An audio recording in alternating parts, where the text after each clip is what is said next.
You ever done a couples tattoo where you thought it wasn't going to work out? Everyone I ever do.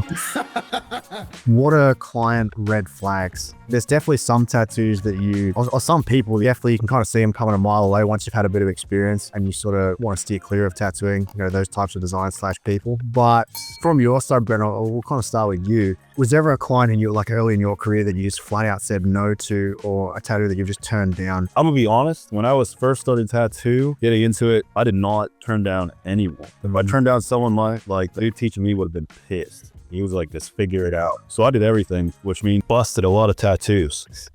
I feel like that's a real thing. Hey, like if you're in some shops will like pressure you to tattoo whatever walks in through the door. If you don't do it, it's like you're throwing money out the window. So that's like they get mad. Plenty of red flags, like, can you do it cheaper? All the basic red flags that you can actually come up with. But when you're in a situation like that, you don't really have a choice. So you just kind of do it, which honestly, knowing all that kind of led me into opening up my own studio and kind of like be able to go out and get away from all that shit. Things happen for a reason. Got to get through some struggles to get to where you want to be. You ever done a couples tattoo where you thought it wasn't going to work out?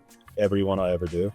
I remember my first mentor, when I asked him about like tattooing people's names, he's just like, man, my ink is stronger than your love. That's what he used to tell me. It's just like, yeah, man, the tattoo will last way longer than, especially if they're young too. Like they're like an 18-year-old guy comes in, he wants his like Mrs. name on his neck. It's like, bro, man, in 6 months, he's going to be separated. The most covered up thing will be named, for sure. I mean, I have 2 names covered up on me. There you go. I have script that's covered up, but it's not a name.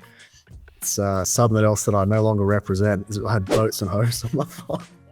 You ever see Step Brothers? Yeah, I was from that. I've definitely I turned down a couple of tattoos, mostly because like the gang or like the stuff that I wasn't comfortable doing. Like I once had this guy come in the shop. He would have been like 16 years old. He comes in, he's got like a German Nazi swastika eagle thing, and I'm like, bro, do you even know what that means? It's like, yeah. It's just like, dude, you're 16 years old. This is like, why would you want to? Yeah, I just felt really bad for the kid now. Like I said, no, but stuff like that, because that can really come back to bite you in the ass like later. Like if you do the tattoo and you get the money like up front, it can do so much damage to you. Dude, that's going on right now. There's a tattoo shop that tattooed that exactly. And he put it out there like, hey, this has nothing to do with the hate stuff. It's a part of tattooing and history. And everyone's like, nah, pretty sure we know what that means. And they like had their shop like spray painted over, be like Nazi scum and all sorts of crazy stuff. Oh, I think I saw, was that place that got vandalized? I think, in Oregon also?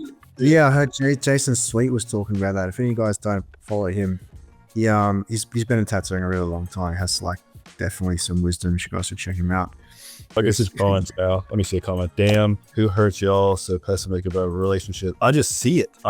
It's in my face all the time. I've tattooed so many names and then had to cover up those names. I've tattooed names and had to cover up the names with other names. So that's a trip. My first shop was right between a brothel and a methadone clinic. So and we were open late on a Friday night. So we would get the most interesting characters that you've ever seen. The worst couples tattoo that I ever did. So this guy came in. He was like a Wednesday morning, reeked with alcohol. Like you could just smell it on him, and he looked disheveled and like he'd had a hard life and a rough night.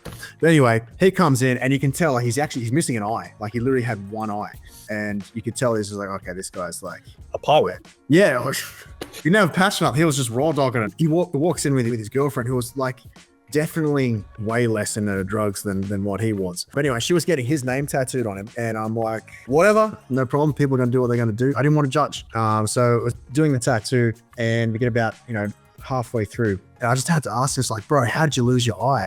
And he's just like, yeah, man. So I got real drunk one night. I was hanging out with the boys, and I grabbed a beer bottle and I tried to break it over my own head. And it was like a spirits bottle, so the glass was really thick. So a couple times it didn't do nothing, so he kept doing it harder, and then eventually it broke, and the glass just cut his eye out. And that was the guy who the girl was getting his name tattooed on her body. And towards the end, it's like, oh, this is actually the second time that I've had it done. And I'm like, what?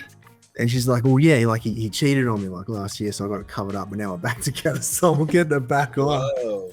Fantasy husband doesn't want a man tattooing me. Do you with your relationship, but I could say that I have no intention with any of my clients. Yeah, you got to keep it. It's really unfortunate. Like a lot of artists have a bad reputation. Yeah, like it's a profession at the end of the day. You have to be professional. We all know a creepy tattooer. Like if you go in any town, like there's always like rumors around, wherever, like around it's even in like there's people in Fayetteville that,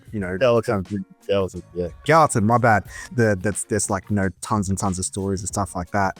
Yeah. So yeah, I mean, it's just towards your career. Like Yeah, this. so and I would say don't think about male or female. Just go with a good artist. And if they are that way, you're gonna hear about it. So like You typically know before you walk in the door. Like dudes that do that are generally very well known. Has a client ever robbed you? no, we got guns. I've never been robbed or attempted to be robbed ever. Yeah. Same here. I've had people like that have not had enough money for the tattoo, or they've like tried to run off or something like that after getting tattooed, but no one's ever like walked in and held up the register and be like, give me all the cash. I worked at a pretty rough shop. We dealt with a lot of crazy people. You'd have to be a crazy person to try to get a tattoo, especially like, industry's kind of changing nowadays, but like 10 years ago, they will find you, break your legs. I mean, what do you do if a client can't pay and tries to run off? I have their ID, so I find them or call the police and be like, hey, they robbed me. Yeah, that's generally what you do. You get the cops involved. Getting the cheese grater out, it doesn't help anyone. Next commonly asked question that we have you had a client pass out? Yes, a few times. The most traumatic one I would say is I went into the shop super early. I was going to drop my kid off at school.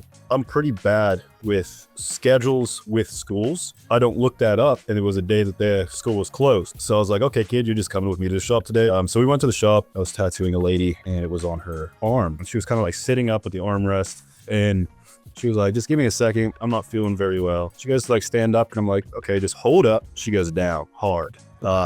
And my daughter comes up and she was like, is she dead? Like freaking out. Like I was like, no, she's not dead. Go get her boyfriend to come in. She was like crying. It was super traumatic. But yeah, she like came to, was bleeding in the face. That was my most traumatic one. I remember Jay, he told me a story of when he was tattooing in a shop in Hawaii. They were on like a second floor. So it's like a flight of stairs. Yeah, there was a client that they tattooed him. They started walking down the stairs, and yeah, she like fell down the stairs and like messed herself up pretty bad. Worst I've ever had, this is when I was at Celebrity Ink. There was a guy getting his chest tattooed, and he just went full seizure mode. Like he just went and started like shaking.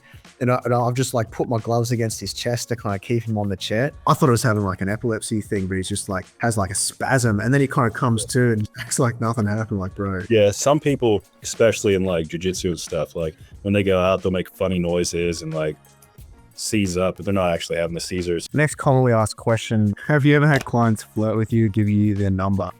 I mean, yeah, and so I can't answer that question. Hey. I'm American. I think it'll happen at any tattoo. Like everyone wants free tattoos, and some people are willing to do more than others to get those tattoos, but you have to remain professional. Okay, you have to remain professional. Yeah, on the course.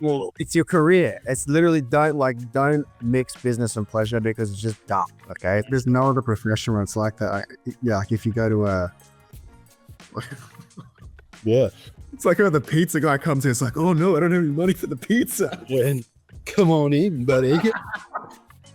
Yeah, don't do it. It's not good. It's so not worth it. It'll sink your careers.